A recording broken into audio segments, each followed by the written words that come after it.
מישהו שם? היי!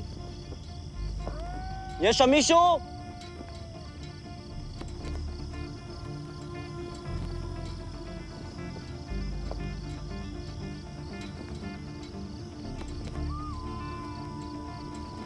מי שם?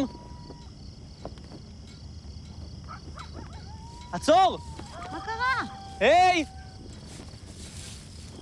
מה קרה? אתם לא נורמלים. היה פה מישהו, הוא ניסה... רגע, אסף, אני לא מבינה. שנייה! אני יורד.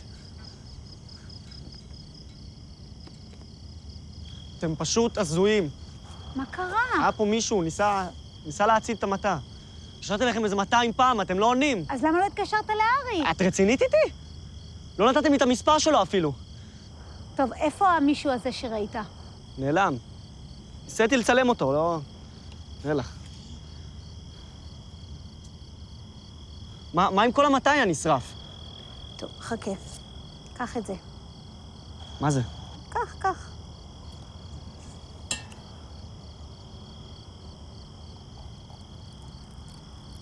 תה?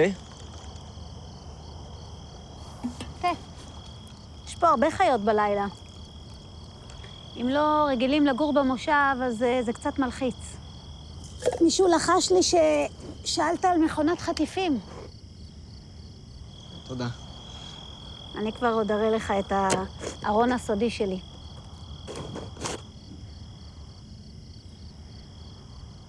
תודה, חנה.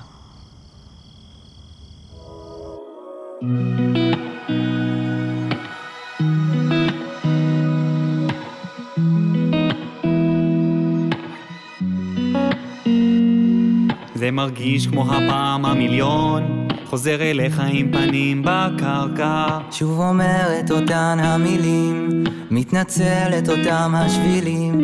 איך נפלתי פעם אחר פעם, איך אכזבתי אותך בגדול. הבטחות ומילים שאמרתי, היו כרשומות על החול. והאשמתי את כל העולם, תירוצים הסברים יש כמו ים. האמנתי לעצמי וקיוויתי בליבי שתסלח. וגם אני חולם כמו יוסף, וגם אותי... זייפן כזה. זרקו לבוא, גלגל חוזר... זוכר ששמוליק אמר אדומים וקשים. אבל לא שמוליק, נכון?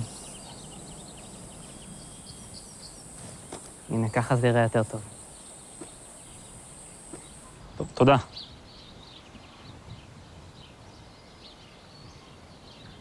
תגיד, אתה בסדר? מה אכפת לך אתה? סתם, הסריטה הזאת. סתם, זה מענף במטע. זה לא היה כבר אתמול בשיעור? תגיד לי, מה, אתה מנהל לך עם מעקב? מה הקטע?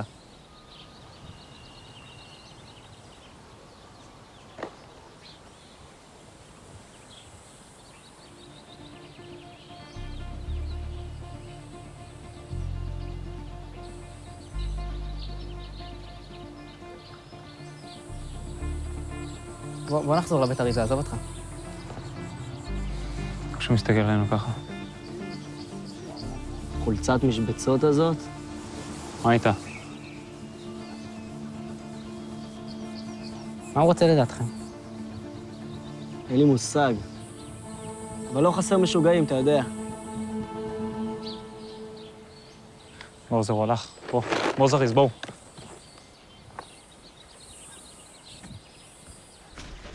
טוב, זה היה מתיש היום. אתה לא רגיל לעבודה פיזית, פיתגורס. גם בשמירות אתה תפחד לאללה. בטח אם מישהו יבוא, כמו אתמול בלילה. חנה אמרה שלא היה כלום. אני יודע מה אני ראיתי. בסדר? יש הרבה חיות בר באזורים האלה. יש הרבה חיות שמדליקות אש, כן? חברים, אולי מספיק. פשוט לא עכשיו, בסדר? אתה רוצה להגיד לנו מה הקטע או להמשיך ככה? די כבר, די. די לחפור, כל הזמן, די. לא סתם קורא לך פיתגורס, אתה תוסבך. חברים, ראיתי את הארגזים, אתם ממש משתפרים. תודה.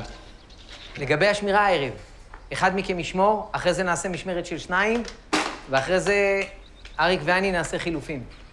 מי רוצה להיות ראשון?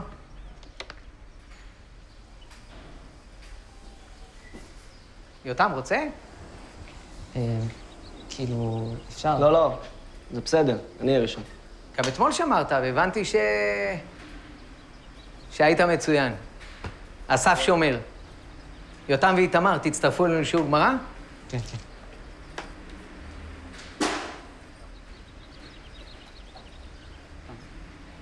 תם.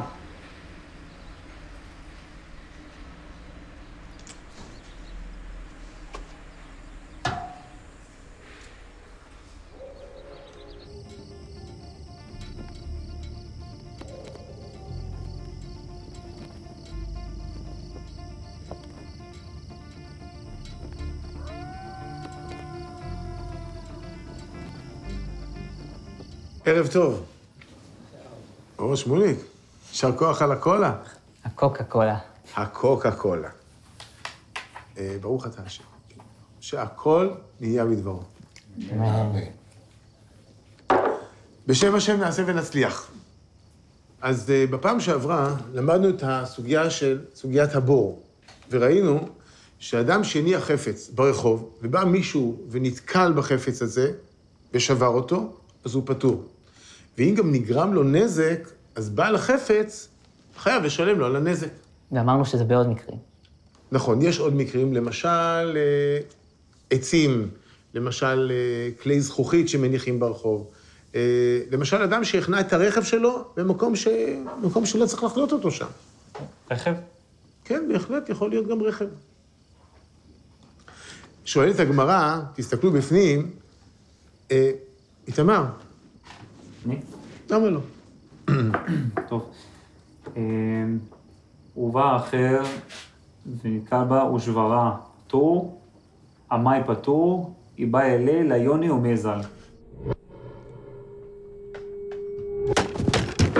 כלומר, זאת אומרת, למה נתקל פטור? היא באה אלי ליוני ולמזל. הוא צריך להסתכל לאן הוא הולך, בן אדם. אבל מצד שני, הבן אדם הניח מכשול ברחוב. זה לא בסדר. יש לך אחוז צדק מפותח, אוקיי? אבל בינתיים, הגמרא שלנו מניחה שלבני האדם יש את האחריות לשים לב לאן הם הולכים, תסתכל לאן אתה הולך. ולכן הגמרא מחפשת אוקימתא, כדי שתסביר לנו למה המשנה בכל זאת קבעה שמה? שמי שנתקל בכד, פטור. מה זה אוקימתא? אוקימתא בארמית, הכוונה היא העמדה. מה זה אומר? זה אומר שהגמרא מסבירה שהמשנה דיברה רק במקרה מסוים, ולכן הדין לא נכון תמיד, אלא רק באותו מקרה ספציפי. למשל פה, הגמרא מסבירה שלא בכל המקרים מי ששבר את הכד פטור, אלא רק במקרים מאוד מסוימים. שימו לב, אמרי דרב משמי דרב, בממלא רשות הרבים כולה חביות. לדעת רב, רק במקרה שמרוב החביות אי אפשר לעבור, או שבכלל אי אפשר לעבור, אז רק במקרה כזה, הנתקל יהיה פטור. כי יכול להיות שהבן אדם ניסה לעבור בין החביות, ובמקרה פגע באחד החביות ושבר אותם. נגיד רכב שחנה, ושמישהו ניסה לעבור, ובטעות גרם לרכב נזק. בהחלט ייתכן. אתה נצמד לעניין של הרכב, אה? סתם להבין איך זה יכול לקרות בימינו. טוב, אז... אני אפתח. הגמרא מביאה הסברים נוספים. למשל, שמואל אמר, באפלה שנו. כי אי אפשר לדרוש מהבן אדם בחושך שיראה בדיוק לאן הוא הולך. יפה מאוד. רבי יוחנן אמר, בקרן זווית. במקרה, במפגש שבין שתי רחובות, שמישהו בא מהצד השני, הוא לא יכול להבחין במכשול. זה פשוט חוצפה שאין כדוגמתה, לעשות כזה נזק ולברוח. אני מבקשת שתצא מפה עכשיו. אני לא יוצא מפה עד שאתם לא משלמים לי על המראה הזאת. את מבינה את זה, גברת אברהמי? אני חושב שהמראה הזו קשורה אלינו בכלל. אז פה הגמרא מביאה דעה אחרת, שמה? שהופכת את הגמרא על פניה. עד עכשיו הבנו שבמצב רגיל האחריות מוטלת על בני אדם להסתכל לאן הם הולכים. שימו לב. אמר לרבי אבא לרב אשי, אחי אמרי במערבה משמי דרבי אולה. לפי שאין דרכן של בני אדם להתבונן בדרכים. בארץ ישראל למדו את המשנה שלנו כפשוטה. כלומר, שבכל מקרה, מי שהניח את הכד ברחוב, הוא האשם. מימון, צא מכאן. זה לא הזמן לזה עכשיו. זה לא נגמר, גברת אברהמי. לא נגמר. ומה ששאלנו קודם, מדוע נתקל פטור? הרי הוא צריך לשים לב לאן הוא הולך. מה עונה הגמרא על זה? התשובה היא, לפי שאין דרכן של בני אדם להתבונן בדרכים. אני יכול להבין את זה. אנשים טרודים בכל מיני דברים. למשל, אחרי השריפה האחרונה שהייתה אצלנו, לא יכולתי להתרכז אפילו דקה. אז אם מישהו מניח מכשול ברחוב, הוא צריך לקחת את זה בחשבון. יישר כוח, שמוליק.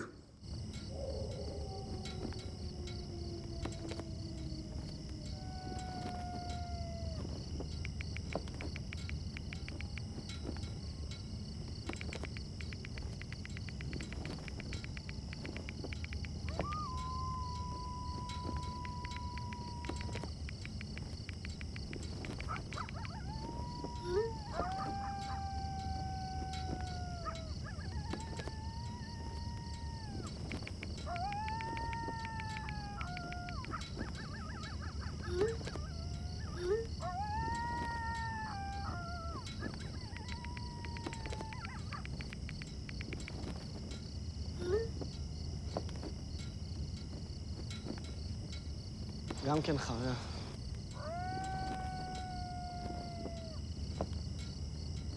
אבל יש לנו בכל זאת יוצא דופן. מה זאת אומרת? הגמרא מספרת על מקרה שהיה בפומפידיטה. שאדם שנתקל בכד, שהיה ברחוב בשעות היום ושבר אותו, ורבא חייב אותו לשלם. שואלת הגמרא, מדוע? עונה על זה רב פאפא, קרנא דאצרא אבי. מה זאת אומרת? שבמקרה של רבא, הכד הונח ברחבה של יד בית הבד, שכאשר בית הבד עמוס בקדים, היה מקובל להניח שם גם כן בצד את הקדים. הבנתי, ומי שנתקל בכד, היה צריך לחשוב על זה, שיש שם קדים. יפה מאוד. להלכה אנחנו פוסקים שבני אדם טרודים ולא רגילים לעיין בדרכים. ולכן עקרונית, מי שנתקל בכלי ברחוב ושבר אותו, פטור. אבל במקום שמקובל להשאיר בו חפצים, מוטל על המהלך לשים לב לאן הוא הולך. ואם הוא לא נזהר ופוגע בכלי, אז מה? של מי האחריות? שלו. למעט אם הכלי חסם את הדרך, או שהכלי המונח שם בשעות החשיכה. וואו! תפרתם אותי ב-17 דקות. השיעור קצת התארך. מה זה התארך? אחי, סליחה, זה לא היה בכוונה. בוא, תרגע עם זה. לא מעניין אותי, שזה לא יקרה שוב. הבנת? אתה מוכן בבקשה להוריד את הפנה? פעם באה, תסתכל מדי פעם בטלפון שלך. תהנו בשמירה. תודה רבה. מה הוא רוצה? לא משהו חשוב. רק... תיזם עכברים. בסדר, אני יכול להבין אותו. הוא הלך. אתה לא צריך להגן עליו.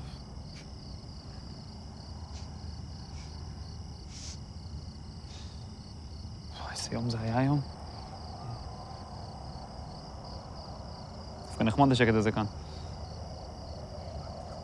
כן. אפשר לשמוע את החיות. אתה שומע את זה? היללה. זאת יותר נעימה כזאת. זאבים. אין זאבים בישראל. סבבה. אז רוץ לכיוון הנעימות ותראה מה הם חושבים על זה. אהבתי, פיתגורס. סבבה, יותם. אני ארוץ לזאבים.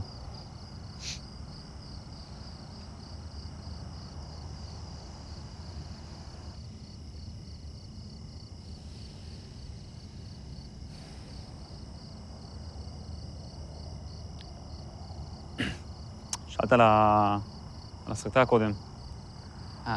אתה באמת לא חייב לספר, אחי, הכל טוב.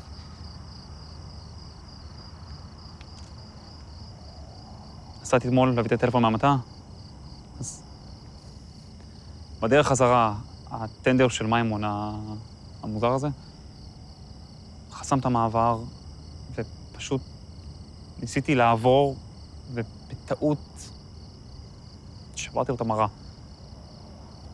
היה בלגן שלם, הוא התחיל לרדוף אחריי, אני מקווה שהוא לא זיהה אותי. למרות שראיתם מה קרה בזמן השיעור במטבח. קשוח. כן. ומאיפה יש לי כסף לשלם לו עכשיו על הנזק? זה לא כאילו מישהו משלם לנו כאן.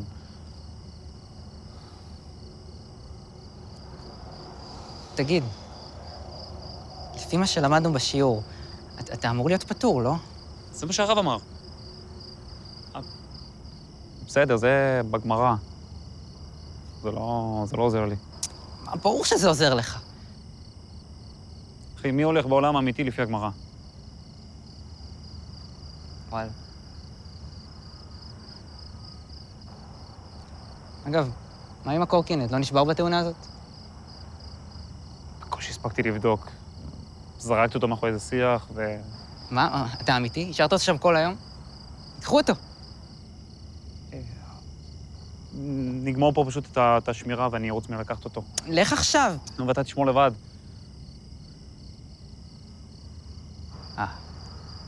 זה העניין. אחי, אני לא... לך, אני מסתדר. זה סתם, כאילו... לך. תודה.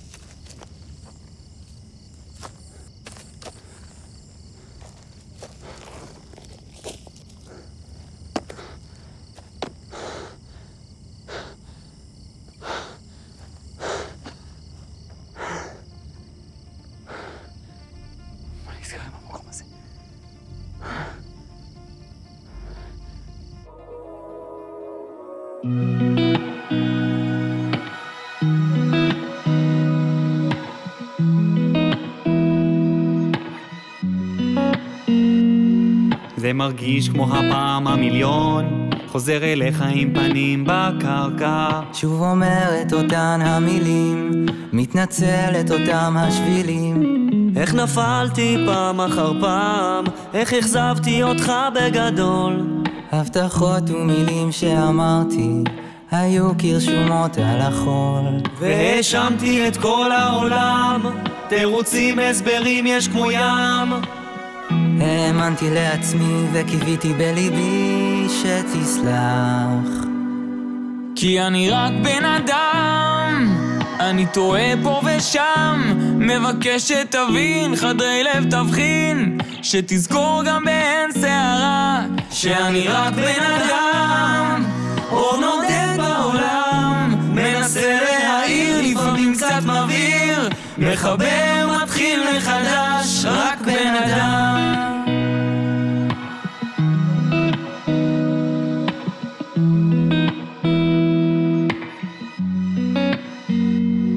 זה מרגיש אין כבר דרך חזרה, צלקות גדולות שלא יגלידו.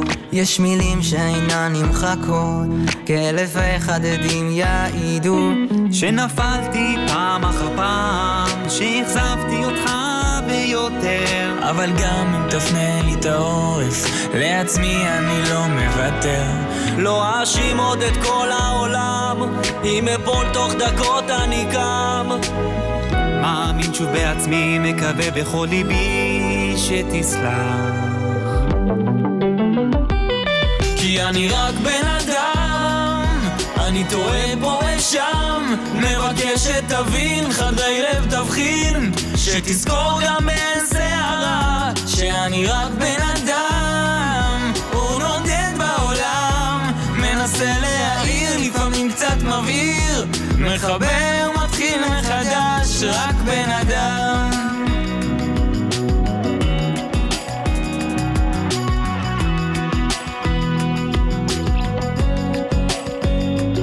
כי אני רק בן אדם, אור נודד בעולם, מנסה להעיר, לפעמים קצת מבהיר, מחבר מתחיל מחדש, רק בן אדם.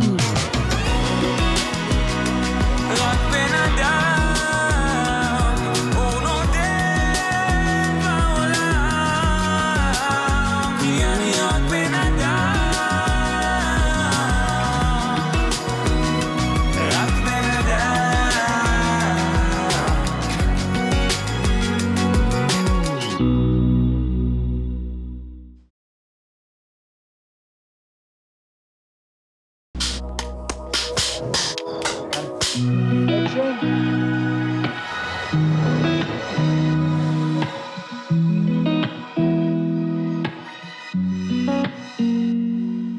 הסדרה, זה ממש ממש משקף את המציאות.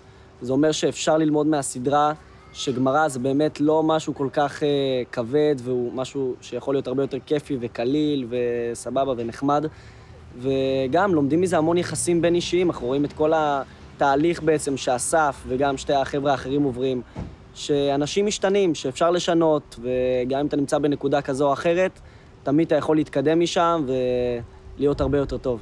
אני באמת גם עבודה מול במאי וגם מול צלם ומול איש סאונד, הכל גיליתי פה, זה בעצם ההפקה המשמעותית, הגדולה הראשונה שלי, וזה באמת מעניין, ספציפית עם יריב, זה מדהים, לא חשבתי שככה במאי כל כך מוכר, הוא מקשיב לכולם וכזה פתוח, ובאמת כיף לעבוד איתו.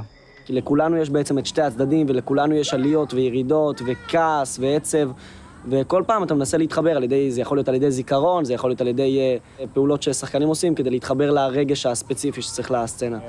הייתי על כמה וכמה הפקות, ואני חייב לציין שכולם פה, כולל כולם, כל ההפקה, הצלמים והסאונד והמאפרים, כולם, כל מי שנמצא פה, פשוט משפחה, אווירה של משפחה, וייב שונה ממה שהכרתי עד היום, לא מובן מאליו, באמת. יש לך נקודות חיבור מיוחדות לדמות? זהו, אז כן, זה בעצם סוג של אני, רק בקצת מוגזם יותר. יש לו הרבה מאוד הפתעות. תחכו, יש לו הרבה מאוד הפתעות.